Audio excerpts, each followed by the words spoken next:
जरा सुनिए, जरा सुनिए, जरा सुनिए। समस्या है तो समाधान भी, जहाँ चाह वहाँ राह, बात बन जाएगी। जरा सुनिए। नमस्कार दोस्तों, अभी हमारे साथ national institute of technology Jamshedpur के केमिस्ट्री डिपार्टमेंट के असिस्टेंट प्रोफेसर डॉक्टर नवीन कुमार वेलदुर्थी जी हैं, जिनसे हम आज प्लास्टिक से होने वाले जो पॉल्यूशन है और एनआईटी जमशेदपुर में जो चल रहा है गो ग्रीन अभियान पर विस्तार से बातचीत करेंगे। पर बातचीत के सिलसिले को शुरू करने से पहले सबसे पहले नवीन जी, आपका हमारे कार्यक्रम जरा सुनिए में हार्दिक अभिनंदन है। Thank you very much. Naveen ji, सबसे पहले हम लोग शुरू करते हैं प्लास्टिक के यूज से। यह कितना खतरनाक है हमारे एनवायरनमेंट के लिए? तो प्लास्टिक यूज आजकल इतना कॉमन हो गया है कि हर एक चीज के लिए हम प्लास्टिक विदाउट रियलाइज होते हुए हम यूज करते हैं। छोटा चीज से लेके बड़ा चीज तक। हम बाहर जाते हैं सब्जियां खरीद लेने के लिए, हम डिमांड करते हैं सब्जी वालों से प्लास्टिक में देने के लिए, और लोग ऐसा भी डिमांड करते हैं कि एक एक सब्जी के लिए एक एक प्लास्टिक देने के लिए। और मैक्सिमम चीज हम बाहर जाते हैं पानी बॉटल खरीद लेते हैं क्योंकि हम अफोर्ड कर सकते हैं। 20 रुपए देने से एक बॉटल मिल जाएगा, पानी पी के उसको फेंक देते हैं, और उसके बाद वो कहाँ जाएगा वो प्लास्टिक हम बिल्कुल नहीं सोचते। तो उससे होता क्या है कि ऐसा बहुत सारा प्लास्टिक ऐसा इकट्ठा होते होते हर साल इंडिया में almost 8 million tonne of plastic waste generate हो रहे हैं। उसमें से सिर्फ 3 से 4% ही फिर रिसाइकिल होके दूसरा चीजों के लिए यूज किया जा रहा है। तो इतना सारा प्लास्टिक एक्चुअली कहाँ जाता है?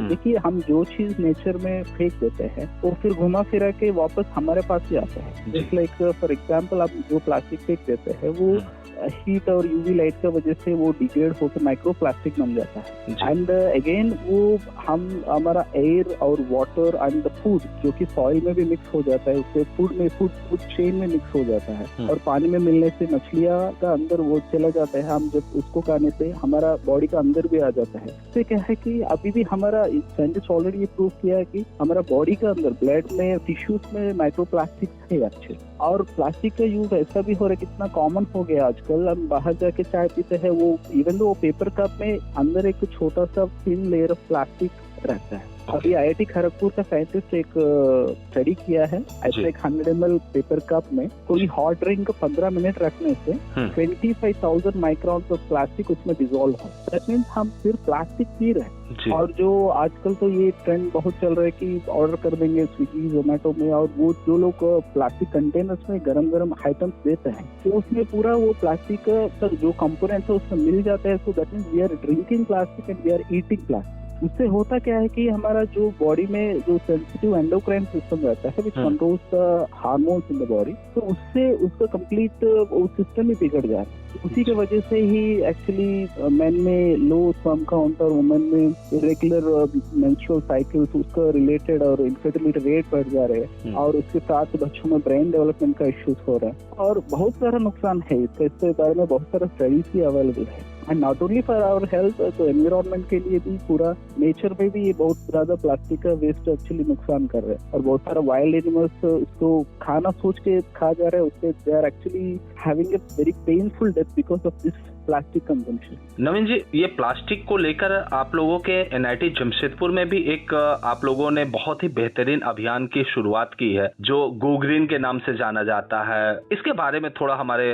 श्रोताओं को कुछ बताएं, क्या है ये go green? Yes, actually go green club है which is initiated in NIT Jamshedpur campus. I am the faculty incharge of the go green club. तो हम स्टूडेंट्स के साथ मिलके एक क्या किया है कि इनिशियली हम सारा रेजिडेंसेस में जाके हम ये अवेयरनेस बढ़ाया है कि जो प्लास्टिक एक्चुअली घर से निकलता है उसमें बहुत सारा प्लास्टिक रिसाइकिल होता है। अदरवाइज उसको सीधा कचरा में फेंकने से वो जाके लैंडफिल में एंड अप होता है और फिर एनवायरनमेंट में मिक्स हो जाता है। उसके अलावा हम एनवायरनमेंट में उसको मिलाने की जगह उसको हम रिसाइकिल सेंटर पहुंचाने से उसी प्लास्टिक को वो यूज करके फिर दूसरा आइटम्स प्रिपेयर कर सकते हैं। तो इसलिए हम हर जगह हर घर जाके इनिशियली हर एक हफ्ता 10 दिन में प्लास्टिक कलेक्ट करते थे। पूरा इकट्ठा करने के बाद 1 महीना में तो जाके RR सेंटर से RRR सेंटर से initiated by Tata steel UASL Jamshedpur वहाँ जमा करते थे। आजकल हो क्या है कि बहुत सारे रेजिडेंट से ज्यादा प्लास्टिक कलेक्शन शुरू हुआ। उसके बाद हम क्या किया कि बहुत सारा जगह लगभग 10 कॉर्नर्स में हम कैंपस में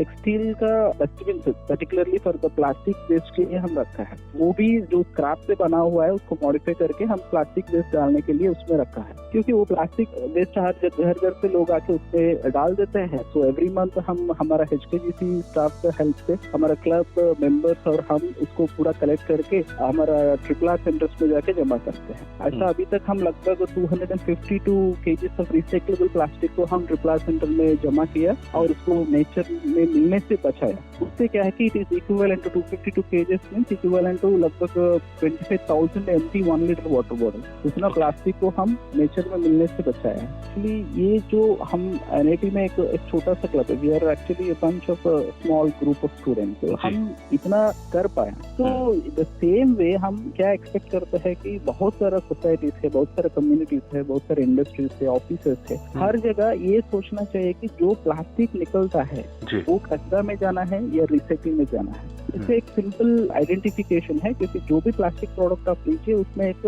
ट्रायंगल शेप में एक रिसाइकिल सिंबल रहता है। इसका अंदर 1 से लेकर 7 तक नंबर लिखा रहता है। उनमें 1 नंबर पेट बॉटल्स को रिप्रेजेंट करता है, 2 नंबर HDPE प्लास्टिक को रिप्रेजेंट करता है। ये 1 और 2 सबसे बेहतर है रिसाइकिल के लिए, it is very much useful for recycle. जो 1 और 2 नंबर का प्लास्टिक दिखता है उसको हम अलग करके रिसाइकिल सेंटर के लिए को पहुंचा सकते हैं। और 1 या 2 के बाद 4 और 5 ये भी समटाइम्स रिसाइकिल होता है, but not very frequently. But 3, 6, 7 number का प्लास्टिक रिसाइकिल होना बहुत मुश्किल है और वो एक्चुअली बहुत सारा वेस्ट भी हमको जनरेट करता है, बहुत सारा टॉक्सिक केमिकल्स भी उससे हमको लिबरेट रिलीज होता है जो भी आइटम्स में हम यूज करते हैं। तो इसको थोड़ा अवॉइड, क्योंकि ये जानकारी रहने से क्या है कि हम कौन सा प्लास्टिक को हम रिसाइकिल कर सकते हैं, कौन सा प्लास्टिक को रिसाइकिल नहीं कर पाते हैं, उसका कंजम्पशन को हम बिल्कुल घटा सकते हैं। नवीन जी, प्लास्टिक का जिस तरह से आपने बताया कि हम लोग रिसाइकिल कर सकते हैं, तो एक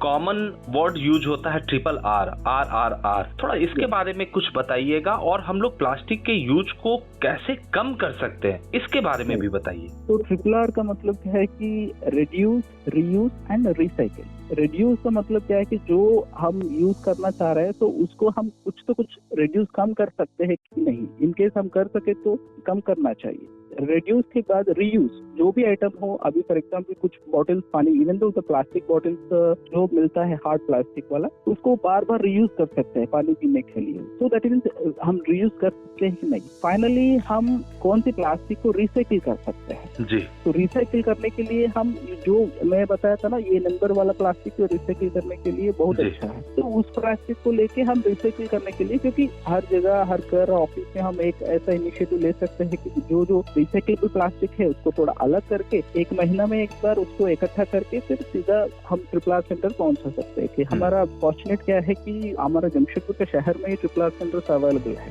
और एक चीज, ये RRR की जगह मैं और 2 और इसमें जोड़ना चाह रहा हूँ, और एक है रेफ्यूज। रेफ्यूज का मतलब क्या है कि जो प्लास्टिक में हम जो आइटम्स लेना है उसको हम मना करना है। इस लाइक हम बाहर गया है, वो लोग हम बिना पूछने से ही प्लास्टिक का पैक करके दे देते हैं प्लास्टिक का जगह। और दूसरा इसका ऑल्टरनेटिव में करने के लिए, और एक और रिप्लेस।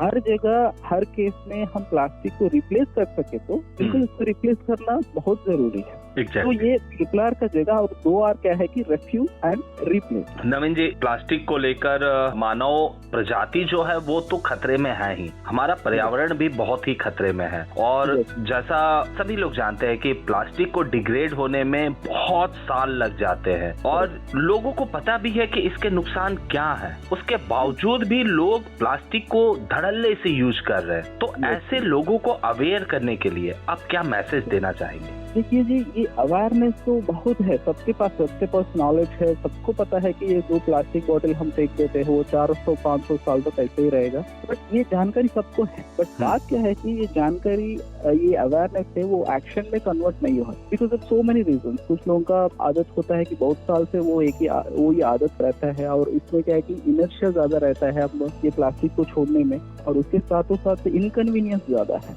वही होता है। फॉर एग्जाम्पल आजकल क्या है कि ये कोई भी फंक्शन हो, कोई भी पार्टी हो, इसमें होता क्या है कि ये 250 ml 500 ml का पानी बॉटल रखना सोचता है कि वो बहुत कूल है या खास है, तो बट ये नहीं सोच रहे कि हम उसी जगह हम 20 लीटर का एक वाटर का कंटेनर रखे, उसी पानी को हम स्टील बॉटल्स में हम क्यों नहीं सर्व कर सकते। क्योंकि ये बहुत सारे डिस्कशन होता है, हम कुछ जगह बोलता है कि अरे बहुत बड़ा गेस्ट आ रहे हैं, बहुत दूर से इतना बड़ा गेस्ट आ रहे हैं। मैं पूछता हूँ कि देखिए, हमारा माननीय प्रधानमंत्री जी मोदी जी कभी प्लास्टिक बॉटल से पानी पीते हुए देखा? कोई नहीं देखा होगा।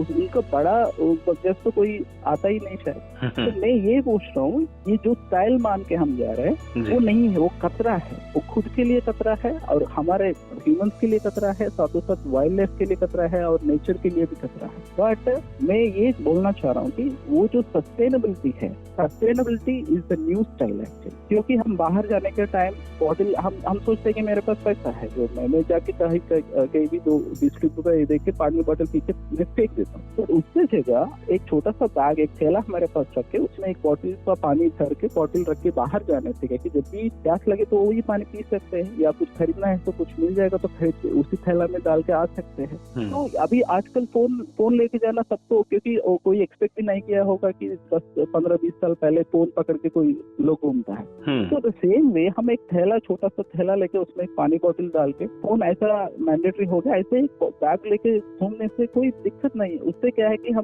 खुद को भी बचा रहे हैं और एनवायरनमेंट को भी बचा रहे हैं। ऐसा छोटा चीज, क्योंकि इसके लिए बहुत बड़ा सैक्रिफाइस करने का जरूरत नहीं, ऐसा छोटा चीजों में बहुत सारा दिखता है आपके लिए। हम ये पूरा बात क्या है कि माइंडसेट को हम थोड़ा सा करके देखना है कि ये यूज करने से हमको कितना खतरा है, क्योंकि और उसके साथ साथ नेचर को कितना खतरा है, और उससे हम कैसा बच सकते हैं। ऐसा बहुत सारा ऑप्शन सबको मिल जाएगा। तो फाइनली मैं यही बोलना चाह रहा हूँ कि sustainability is the new style.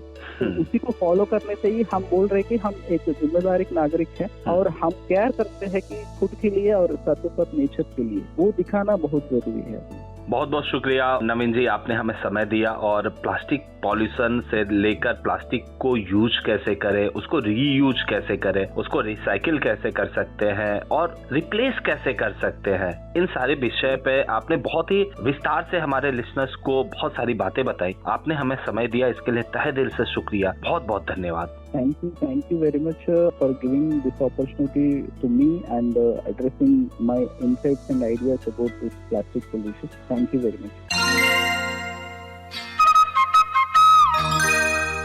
जरा सुनिए, जरा सुनिए, जरा सुनिए।